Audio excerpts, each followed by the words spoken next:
Glorificado sea el nombre de Dios por esta preciosa oportunidad que una vez más nos concede.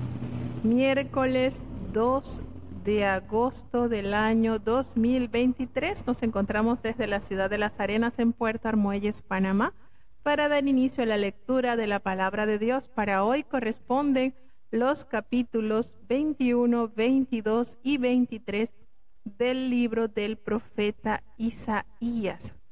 Seguimos leyendo los oráculos que el Señor determinó para estas naciones, que es importante recalcar también que estas naciones, muchas hasta hoy están existentes, como es en el caso de Egipto, y para ella también hay promesa de redención, considerando así el amor de Dios para con todos los pueblos, y será en aquel tiempo, dando alusión al reinado del Mesías. El Señor, cuando venga, recogerá de todo pueblo y toda nación sus hijos, quienes han creído y aceptado el mensaje más hermoso, el mensaje más esperanzador que todo oído humano pueda escuchar: la redención, la salvación, la vida eterna,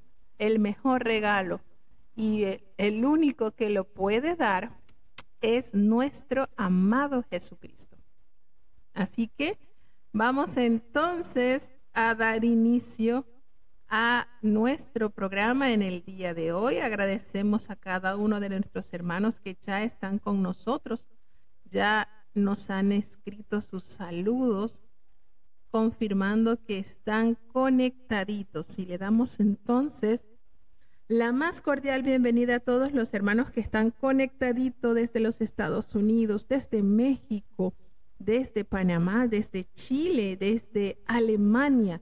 Dios bendiga a cada uno de estos países que ya están atentos. Saben que a las 2 comenzamos en la radio. Vamos entonces a elevar a Dios nuestra plegaria para presentarnos en oración y poder tener así la asistencia del Espíritu de Dios que ilumine nuestras mentes, fortalezca nuestro corazón y prepare nuestras manos para hacer conforme a la voluntad de Dios.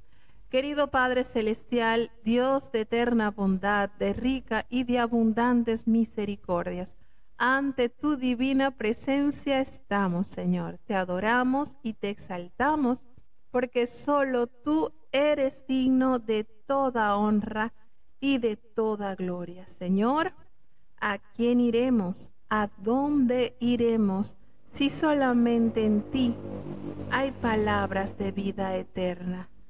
Gracias por esta gran verdad revelada a nuestros oídos. Gracias por haber traído este plan glorioso de la salvación, revelados a muchos a través de sueños, a través de encuentros con siervos tuyos, a través del predicador silencioso. Gracias, Señor. Gracias por haber rescatado nuestras almas del pecado. Y ayúdanos cada día, Señor, a caminar conforme a tu voluntad. Perdona, Señor, todo en lo que te ofendemos, pues ante tu presencia no hay hombre que no peque. Ayúdanos a corregir cada día nuestra manera de vivir para ser agradables a ti. Padre, te presentamos este programa que ya va a dar inicio. Cada uno de los hogares que han dado la bienvenida, Señor, a esta programación, permite que sobre ellos recaiga tu bendición, que ese sentir de conocerte a ti a través de la Escritura pueda ser una necesidad en cada vida, en cada corazón. Padre bueno, bendice los hermanos que están conectados desde los Estados Unidos, desde México, desde Panamá, desde Chile, desde Alemania. Ten piedad por amor de tu nombre, que cada uno pueda recibir bendiciones para edificación de su vida. Te presentamos, oh Dios, esta programación para que se cumpla en ella lo que dice tu palabra, Señor, que así como desciende de los cielos la lluvia y la nieve y no vuelve allá, sino que harta la tierra y la hace germinar y producir y da simiente al que siembra y pan al que come. Así será tu palabra que sale de tu boca. No volverá a ti vacía, antes hará lo que tú quieras, y será prosperada en aquello a quienes la has enviado. Ten piedad de los niños, Señor, bendíceles, fortaléceles, respáldales, que tus ángeles los guarden. Ten piedad por amor de tu nombre. La espesura del mal se está propagando por todos los rincones de la tierra, y los niños, Señor, como más vulnerables, están siendo víctimas de corazones malvados. Libra a los niños por amor de tu nombre, guárdalos. Ten piedad, Señor, de los jovencitos, de las jovencitas, Señor, que puedan vivir en santidad y en justicia, que huyan de las pasiones juveniles que acechan sus almas. Te presentamos los adultos, Señor, los hermanos, con distintas responsabilidades, distintos compromisos. Ayúdanos cada día, danos la capacidad y permítenos ser instrumentos de amor en tus manos. Te presentamos, oh Dios, los matrimonios. Bendice cada matrimonio. Muchos pasando por dificultades, te los presentamos, Señor, porque es la institución que tú dejaste para fortaleza de la sociedad. Ten piedad por amor de tu nombre, resguárdala. Ayúdanos, Señor, a vivir conforme a tu plan. Te presentamos los ancianitos, Padre bueno. Qué hermoso, Señor, es cuando las canas se hallan en el camino de la salvación. Es honroso en todo tiempo, Señor.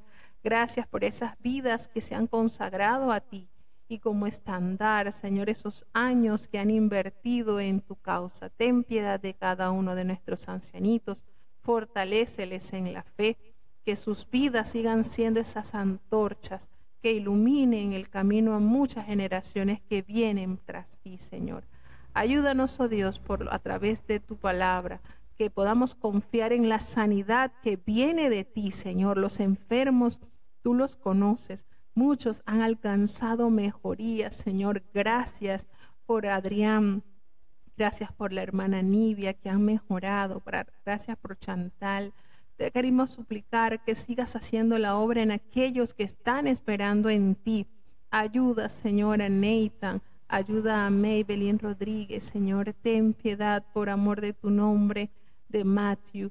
Ten misericordia, Señor, de todos los que esperan en ti, Señor.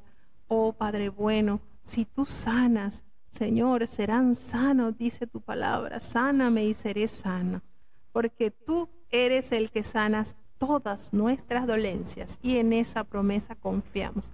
No nos abandones, te necesitamos.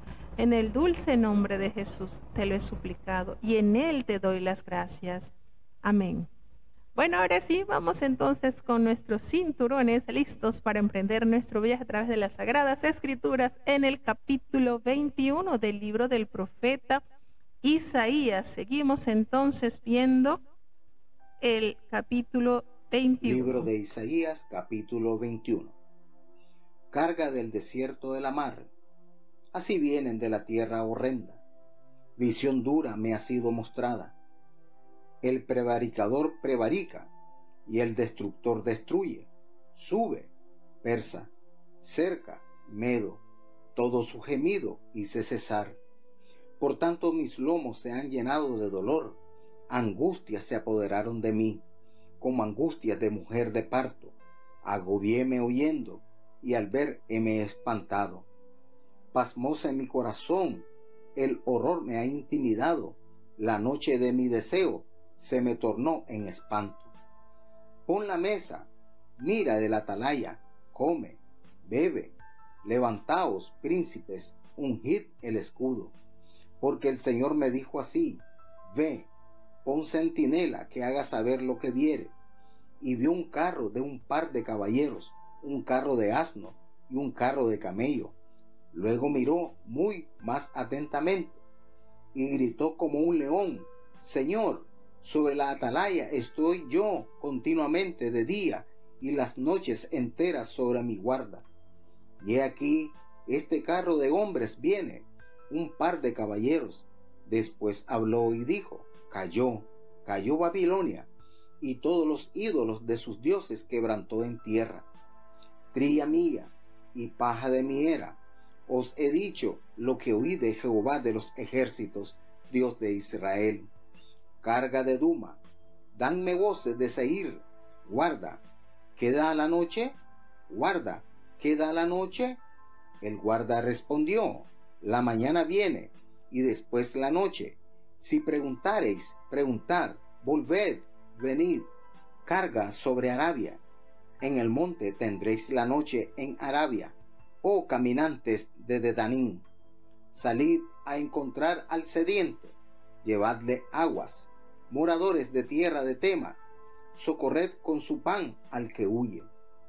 Porque de la presencia de las espadas huyen, de la presencia de la espada desnuda, de la presencia del arco entesado, de la presencia del peso de la batalla. Porque así me ha dicho Jehová, de aquí a un año, semejante a años de mozo de soldada, toda gloria de Cedar será deshecha, y las reliquias del número de los valientes flecheros, hijos de Cedar, serán apocadas, porque Jehová, Dios de Israel, lo ha dicho.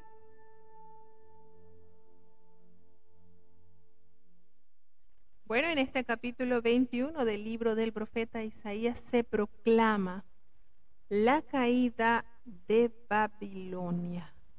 Aquí vemos cómo Dios va mostrando a través de su palabra lo que vendría a ser de esta nación. Babilonia, o el desierto del mar, sufrió una serie de derrotas en los años 710 y 703. Aquí esto que se habla sobre estas profecías hace referencia como el torbellino, así cuando viene del desierto, es decir, algo inesperado, pero que cuando sucede, comete y arremete sin oportunidad de escape. Así le hace esta proclamación. Y nos dice pues que esto que sucedió, la derrota de Babilonia en el año 703 y 710 y 703, esta noticia cuando llegan a Jerusalén, que hace referencia a la derrota de Babilonia, que fue precisamente en el año 703 antes de Cristo, a manos del rey Semnaquerib de Asiria. Esto causó horror en la ciudad de Jerusalén, que por supuesto temía ser la próxima víctima de este imperio asiria. Nos hace referencia del desierto del mar en el versículo 1, cuando dice profecía sobre el desierto del mar, que se hace referencia al Negev, como torbellino del Negev. Y en el versículo 2, que nos habla sobre visión dura me ha sido mostrada. El prevaricador prevarica, y el destructor pues le hace honor a su nombre. Destruye. Sube o Elán. Elán media hace alusión a los medos y a los persas, que de cierta forma apoyaban a Siria para estas batallas. Tenemos entonces en el versículo 3 al 10 lo que hace referencia el profeta. Mis lomos se han llenado de dolor, angustia se apoderaron de mí, y lo hace similar a los dolores que sufre una mujer cuando está en el proceso del parto. Dice que lo agobió oyendo, y el ver esto le espantaba. Entonces, la respuesta emocional del profeta Isaías expresaba sin duda alguna la preocupación de que a Jerusalén le pasara exactamente lo mismo que le pasó a Babilonia. Tenemos entonces cómo en este capítulo también hace proclamación contra Edom. Recordemos que los edomitas, descendientes de Esaú, hace referencia sobre Duma, que es igual a Esaú, Edom. Y esto también, por supuesto, se detalla en el libro del profeta Abdías en los versículos 10 y 11. El Señor amonestó, duramente también a los edomitas por haber sido insensibles a la necesidad de sus hermanos los israelitas. También hallamos acá el nombre de la profecía contra Arabia. Del versículo 13 al 17 tenemos entonces la profecía de Dedán y Cesar, que eran precisamente tribus de Arabia. Tema era también una ciudad muy importante, una ciudad oasis, importantísima en Arabia, y esta también sería invadida, caería en manos de los asirios durante años. Durante muchos años, ellos fueron combatidos, los árabes, por los asirios. Entonces, le hace la referencia en este capítulo al imperio de Babilonia, a los edomitas y a los árabes.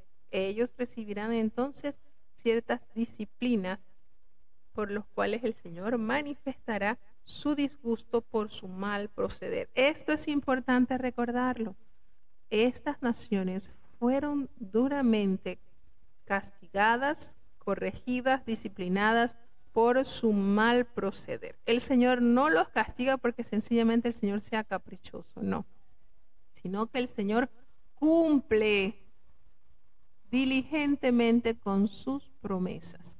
Y a estas naciones pues les tocaba sus enseñanzas de vida. Seguimos avanzando, es el capítulo 22, la proclamación contra Jerusalén. ¿Qué le iba a pasar a esta ciudad? Vamos a ver, escuchemos.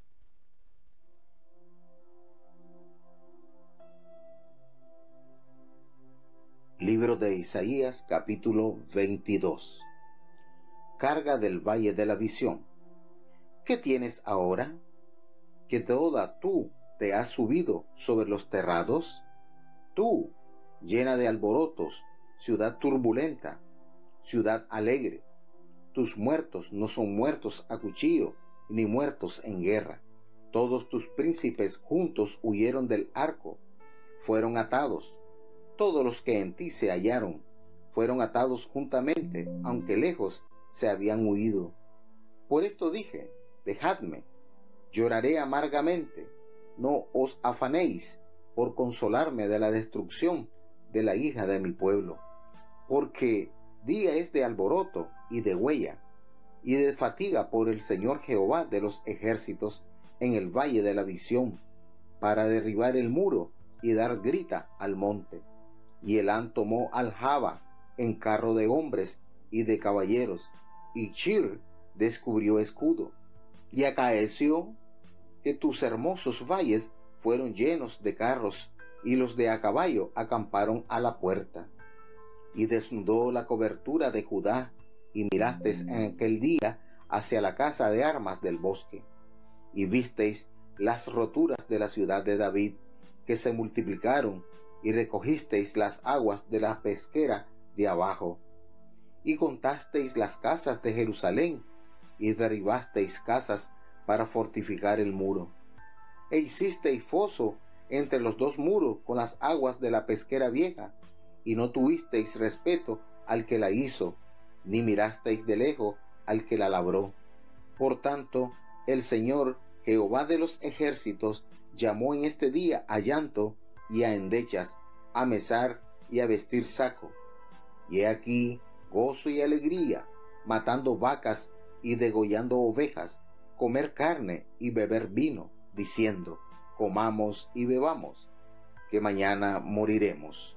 Esto fue revelado a mis oídos de parte de Jehová de los ejércitos, que este pecado no os será perdonado hasta que muráis, dice el Señor, Jehová de los ejércitos. Jehová de los ejércitos dice así, ve, entra a este tesorero, a Sebna, el mayordomo, y dile, ¿qué tienes tú aquí, o a quién tienes tú aquí, que labraste aquí sepulcro para ti, como el que en lugar alto labra su sepultura, o el que esculpe para sí morada en una peña?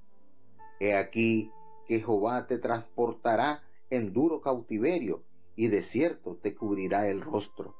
Te echará a rodar con ímpetu, como a bola por tierra larga de términos. Allá morirás, y allá estarán los carros de tu gloria, oh vergüenza de la casa de tu Señor. Y arrojarte he de tu lugar, y de tu puesto te empujaré.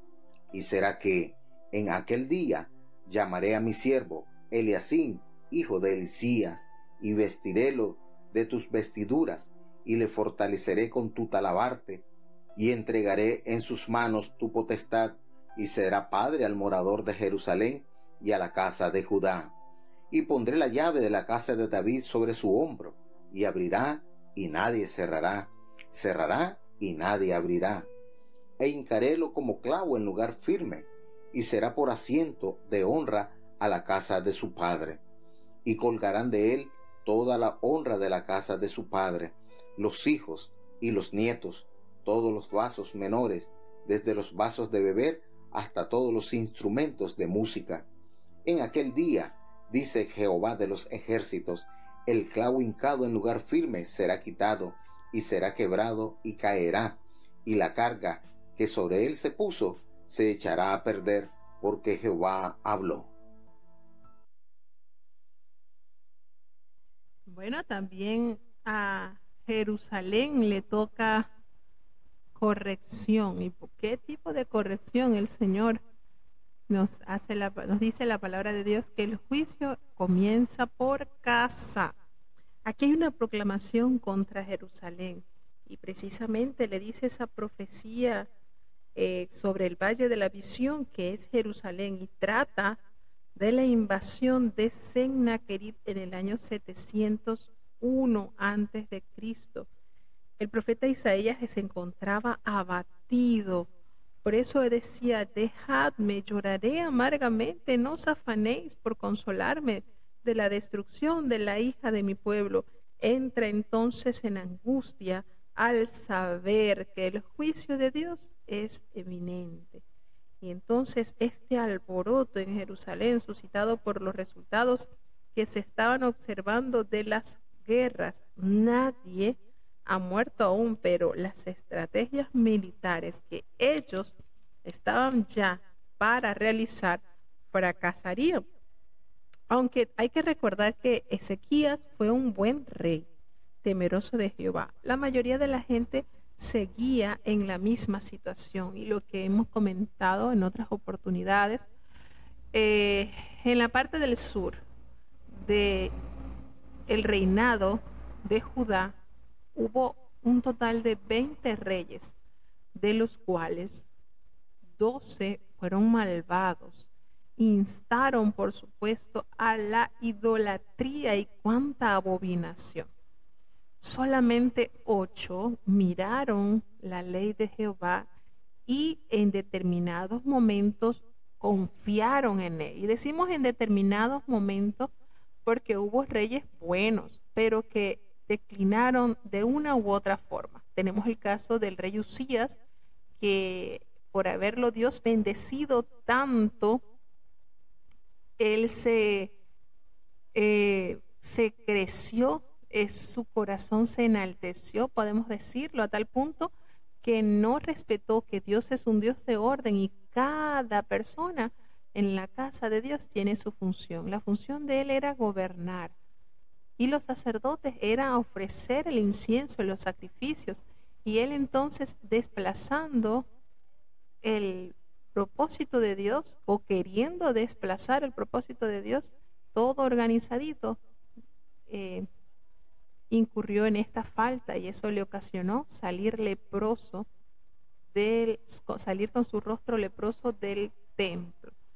Tenemos el caso también del rey, tenemos varios casos del rey Asa, del rey Asa, que enfermó de los pies y no buscó a Dios en su enfermedad, sino a los médicos. Entonces, con esto quiero decirles que en Judá hubo reyes, 8 en total, que trataron de agradarle a Dios tuvieron sus debilidades, pero ellos trataron en la medida de lo posible de que el pueblo se confiara en Dios.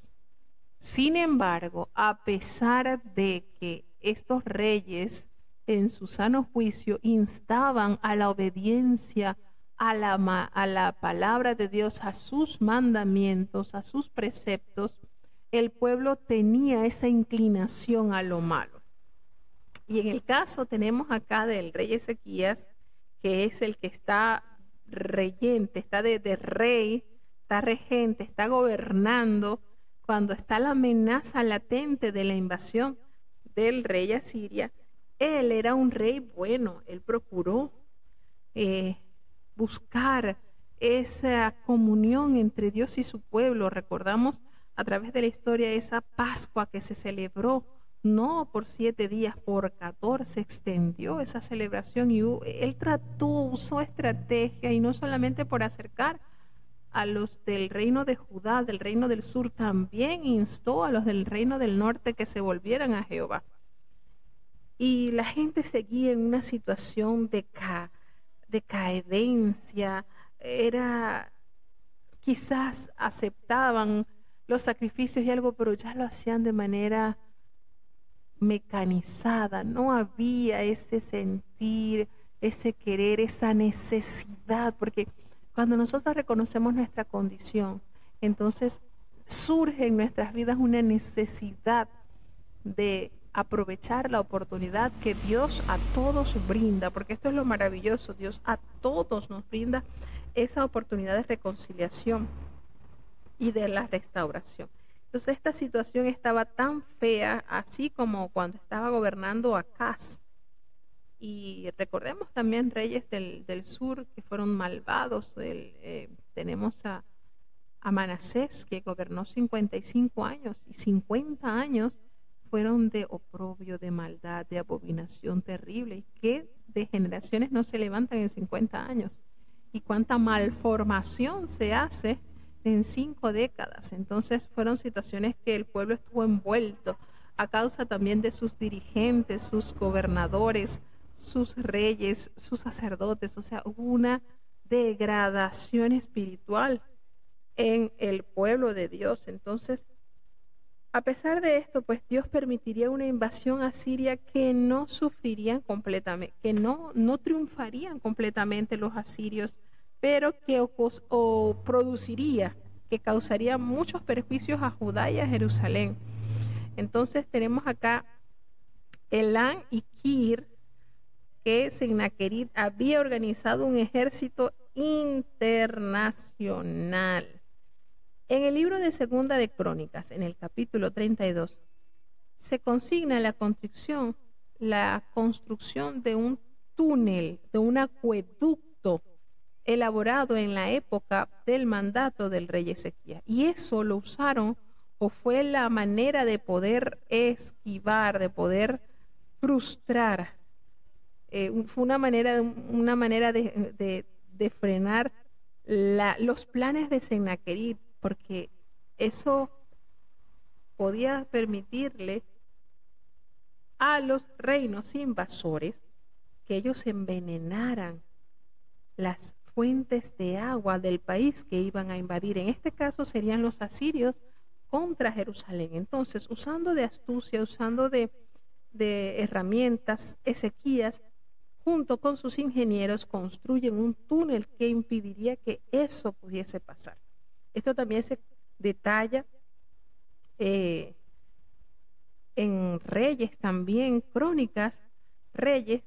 Esto también lo califica de una acción muy responsable de los preparativos militares de Jerusalén. Ellos procuraron de manera humana impedir estas invasiones. Sin embargo, Isaías ofrece una visión del pecado de sus habitantes, quienes obraban sin confiar en Dios.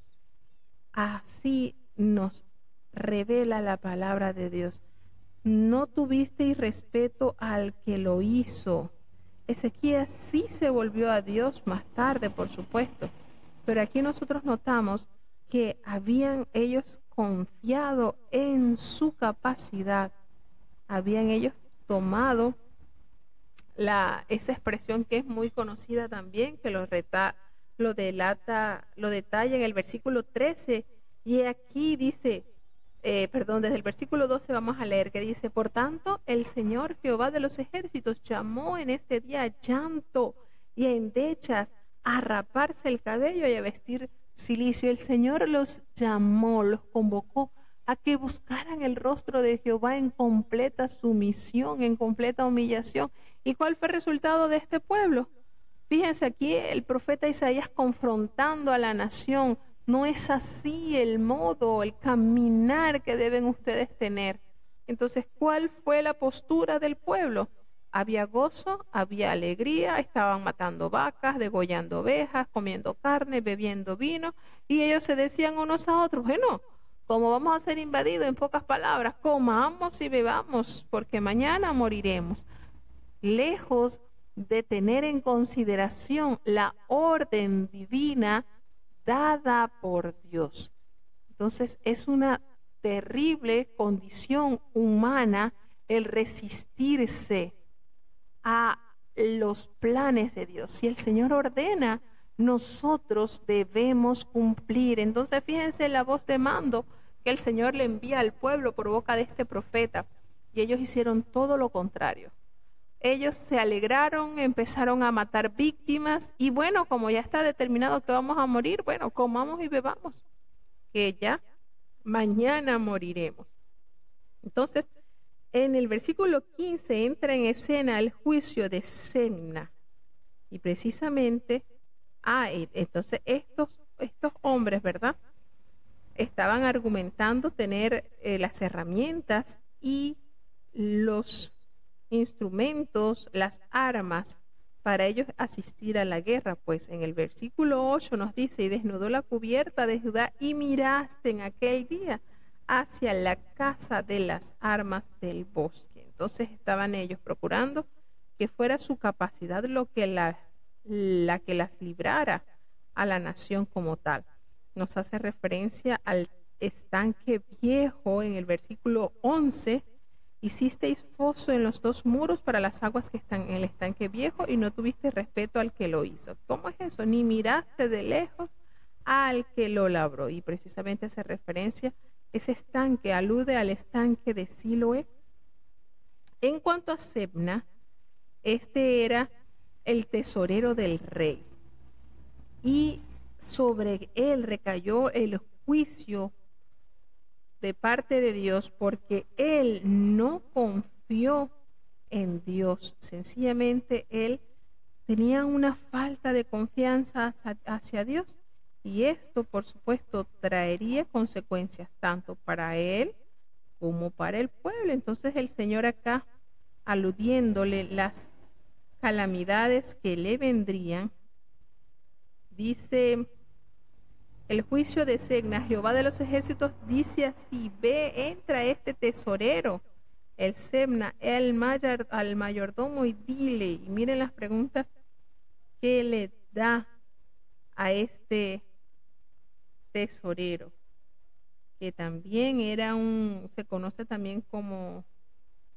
un nombre, el nombre de chambelán, que quiere decir que era parte de la compañía del rey. Estaba allí en un cargo, podemos ver, prominente, en un cargo de importancia. Y le resalta, le reclama el Señor: ¿qué tienes tú aquí? ¿O quiénes tienes aquí? Que labraste aquí sepulcro para ti, como el que en lugar alto labra su sepultura, o el que esculpe para sí morada en una peña.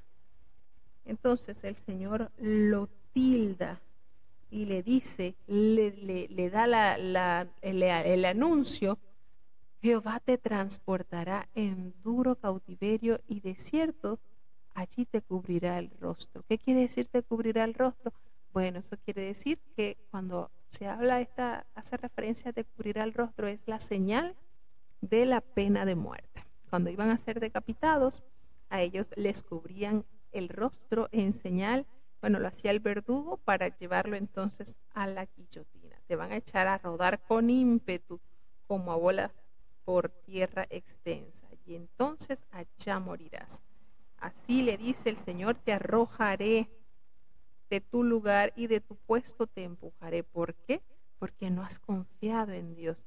Sin embargo, lo lindo de esto es que el Señor pronuncia corrección, pero también pronuncia galardón y salvación. Y es precisamente aquí entra en acción Eliaquim, quien es llamado a ser el sucesor de Sebna. Y él sirvió como un padre, como un consejero en Jerusalén. Eliaquim era así como un prototipo de Cristo. Fíjense cómo lo detalla el profeta acá, cuando dice que Eliaquim sería vestido de vestimentas y lo ceñiré de tu talabarte y entregaré en sus manos tu potestad y será padre el morador de Jerusalén y a la casa de Judá. Y pondré la llave de la casa de David sobre su hombro y abrirá y nadie cerrará. Cerrará y nadie abrirá, así como nos hace la alusión en el Apocalipsis en el capítulo 3, versículo 7, sobre la llave, sobre el Señor que abre y nadie cierra y nadie abre. Entonces, algo así como un prototipo de Jesucristo. Y cuando hace alusión acá a los clavos, los sucesores de Eliaquim no serían tan fieles así como lo fue Eliaquim. Y entonces ellos sí pasarían por dificultad. En aquel día el clavo hincado en el lugar firme, allí donde se cree está engreído, ese será quitado y será quebrado y va a caer. La carga sobre él se puso, se echará a perder porque Dios lo ha determinado. Entonces aquí notamos cómo Dios está muy anuente de su pueblo y aquellos líderes que persisten en no derramar su confianza a Dios tendrán un triste final, como es en el caso de Sebna. Pero siempre el Señor se ha provisto de siervos para un uso mayor. Y aquí entra en escena entonces este otro siervo llamado Eliaquim. Vamos a seguir entonces avanzando ya al capítulo 23 del libro del profeta Isaías.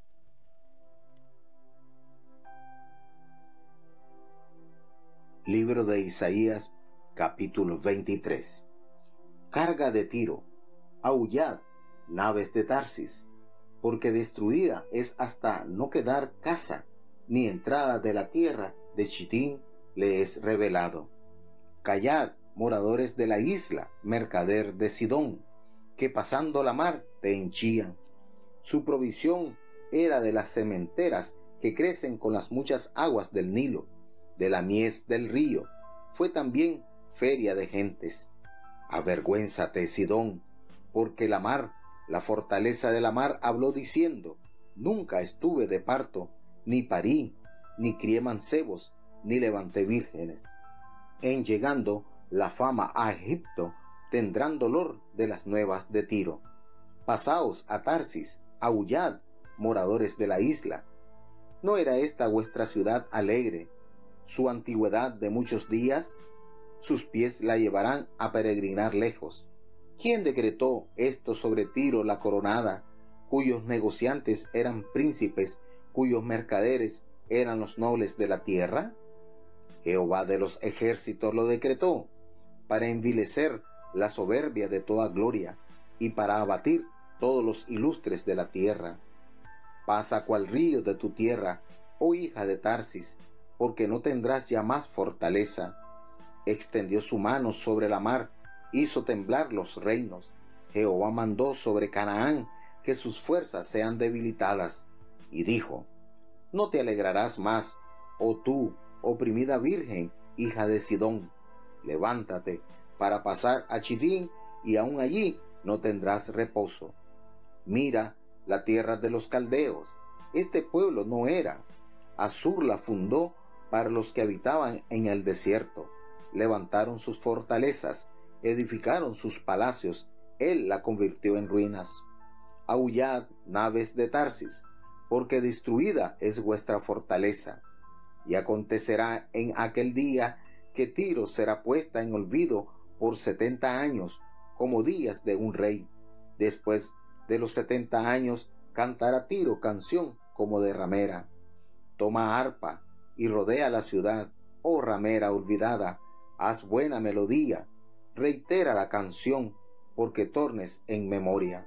Y acontecerá que al fin de los 70 años visitará Jehová a Tiro, y tornaráse a su ganancia, y otra vez fornicará con todos los reinos de la tierra sobre la haz de la tierra.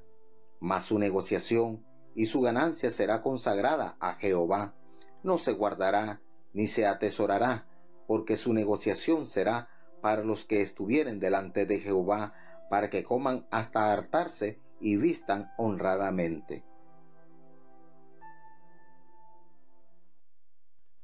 Bueno, y de esta manera se cierran estos capítulos que se iniciaron desde el capítulo 13 del profeta Isaías hasta el 23.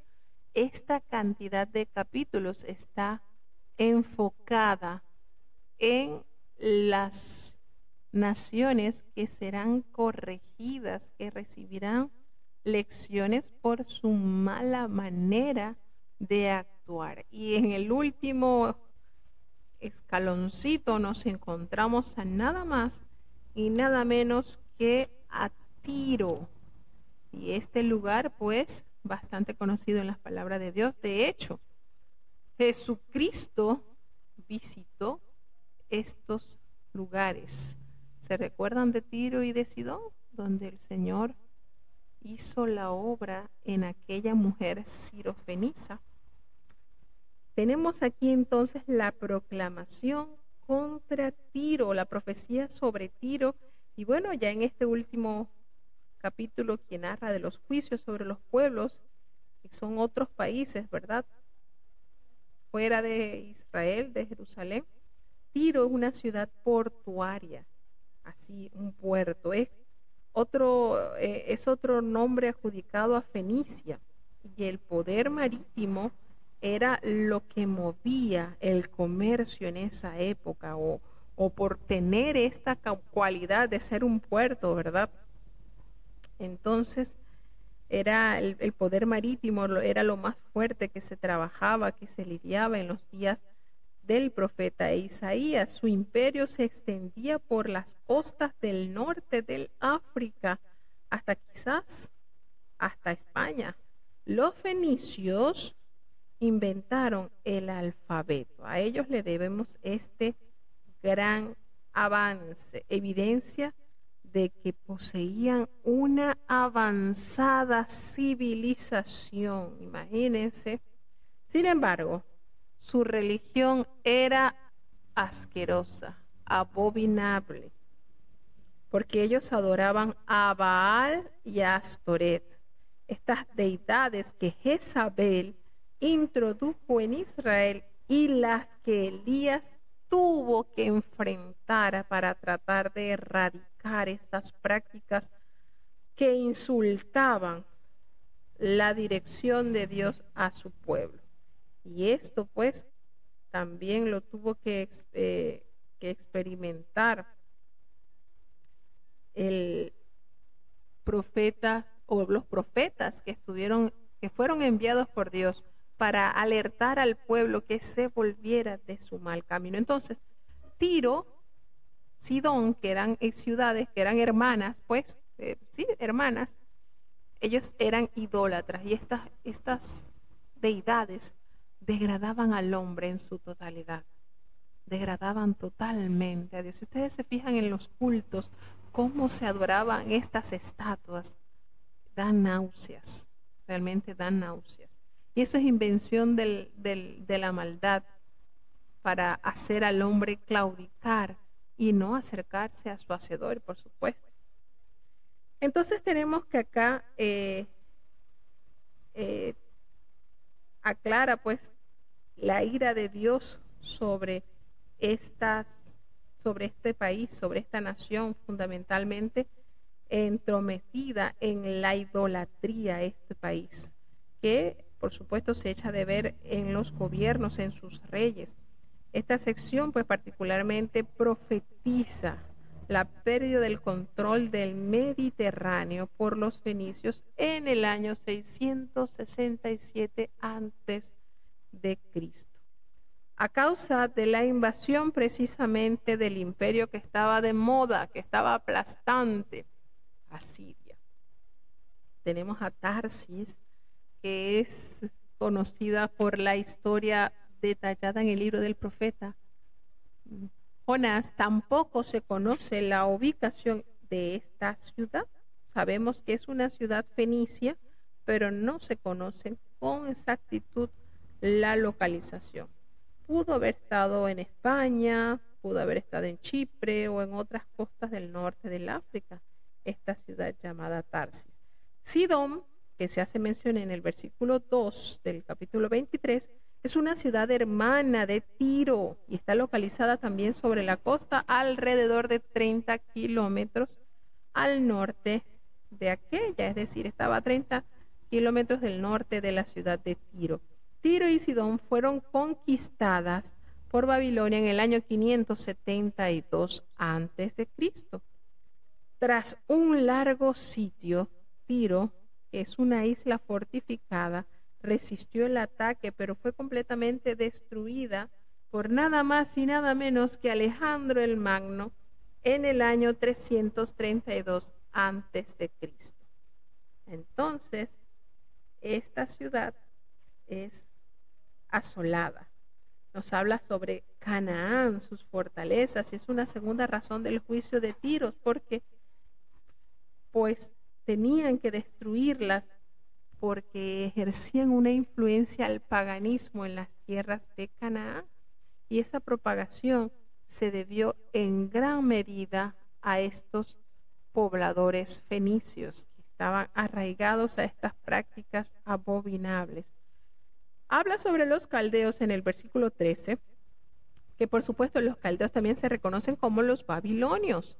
Se muestra como ejemplo de una exitosa defensa contra Asiria. Sin embargo, Tiro tendría un futuro tras el ataque de Ersadón, que es la ciudad se recobraría lo suficiente como para resistir el sitio de Nabucodonosor por nada más y nada menos que este sitio lo resistieron durante 13 años, aproximadamente 585 a.C., 572 a.C., 70 años. Lo que se menciona acá es un número redondo que simboliza un largo periodo en el tiempo. El futuro le reservaba a Tiro un papel muy destacado en el comercio internacional. Así pues es importante la contribución a la vida del templo. Recordemos que Tiro suministró los troncos de cedro para la construcción del segundo templo, así como nos detalla Esdras en el capítulo 3, en el versículo 7. De hecho, Jesucristo también visitó el territorio de Tiro y Pablo encontró allí discípulos al final de su tercer viaje misionero, como lo detalla el libro de Hechos en el capítulo 3, en el capítulo 21 del versículo 3 al 5. Tenemos entonces lo que se detalla en este capítulo sobre la proclamación contra Tiro. Yo recuerdo que una oportunidad que Dios me dio la oportunidad de visitar Cuba, la Lisa, en la escuela sabática que participé, precisamente se estaba estudiando estos capítulos del libro del profeta Isaías, y siempre los había visto así, pues yo los leía y ya. Pero después de esas clases, como exponía el hermano las clases, de la relevancia que hay en cada uno de estos capítulos, pues echa de ver el dominio total y absoluto de Jehová en la historia de la humanidad, cómo Dios tiene total dominio, la historia, todo está en sus manos. Entonces es de relevancia e importancia el ver cómo a través de la palabra de Dios el Señor no solamente detalla el presente, el pasado, el futuro de Israel, que es su heredad. Está muy clara que Israel es la heredad de Jehová, pero todas las naciones son obras de sus manos. Y por supuesto, en cada nación el Señor ejerce poder, porque es el creador del cielo y de la tierra, y todo el ejército que en él hay, el Señor lo hizo. Entonces, no están ajenas las naciones, las potencias, al darle la espalda a Dios, porque al final el que tiene la última palabra y el que sabe y conoce la sazón de los tiempos es el Señor. Entonces sí es importante reconocer cómo Dios detalla cada paso de la historia en la humanidad. Bueno, vamos entonces a llegar hasta acá para tener, la oración de cierre para saludar a nuestros hermanos que día a día están conectaditos con nosotros. Tenemos conexiones de distintos lugares, tenemos conexiones de los Estados Unidos, tenemos conexiones de México, de Ecuador, de Chile, de Panamá. También tenemos conexiones de Alemania. Dios les bendiga abundantemente, conexiones de Colombia también. Vamos a orar entonces y a presentar cada uno de estos países. Querido Padre Celestial, Dios de eterna bondad, de rica y de abundantes misericordias, ante tu divina presencia estamos, Señor. Te adoramos y te exaltamos, porque solo tú eres digno de toda honra y de toda gloria. Señor, ¿a quién iremos? ¿A dónde iremos? Si solamente en ti hay palabras de vida eterna. Perdona nuestros pecados, faltas, errores cometidos delante de ti, pues reconocemos que ante tu presencia no hay hombre que no peque. Señor, pecamos en pensamientos, te fallamos en palabras, en acciones que muchas veces ofenden tu espíritu de gracia en nuestras vidas. Ayúdanos, Señor. Danos la capacidad y el entendimiento de cambiar, de corregir, de reflexionar, de ser transformados con el poder de tu palabra santa.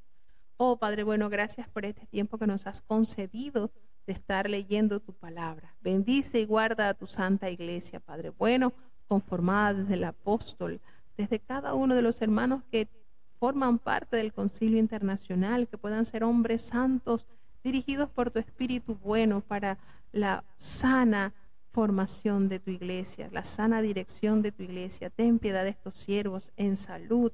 Bendíceles, guárdales y fortaléceles. Tu pueblo, Señor, los niños, los jóvenes, los ancianos, los adultos, los enfermos, Padre. Cuánto nos duele saber la situación de una persona que está pasando por terribles y dolorosas enfermedades, Señor. Si nosotros, siendo malos, nos conmovemos, sufrimos también con el hermano que sufre, cuánto más tu corazón se enternecerá al ver el sufrimiento de aquel niño, de aquella persona, de aquel ancianito que clama por sanidad en su cuerpo, Señor. Ayúdales, ten misericordia, Padre bueno. Gracias por los que has sanado. Gracias, Señor, por aquellos que han visto obrar tu poderosa mano a su favor. Pero seguimos clamando por aquellos que aún no han alcanzado esa petición en su corazón. Ten misericordia, oh Padre bueno. Cuántos hombres clamaban a viva voz: Jesucristo, Hijo de David, ten misericordia de nosotros. Ayuda, Señor, por amor de tu nombre.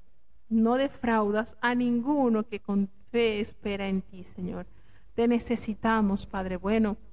Este fin de semana, donde se irán a celebrar cultos de espera, que tu santa unción siga siendo de bendición a cada creyente. Prepara sus mentes, sus corazones para ser galardonados con esa unción poderosa de lo alto. Gracias, Señor, por los hermanos que están conectados con nosotros, que compartieron durante esta hora, los que están en Estados Unidos, los que están conectados desde Panamá, desde México, desde Alemania, Señor, desde Chile, desde Ecuador, hasta allá. Bendíceles, Padre bueno, sigue supliendo sus necesidades y fortaleciendo su fe, pues la fe viene por el oír y el oír tu palabra, Señor.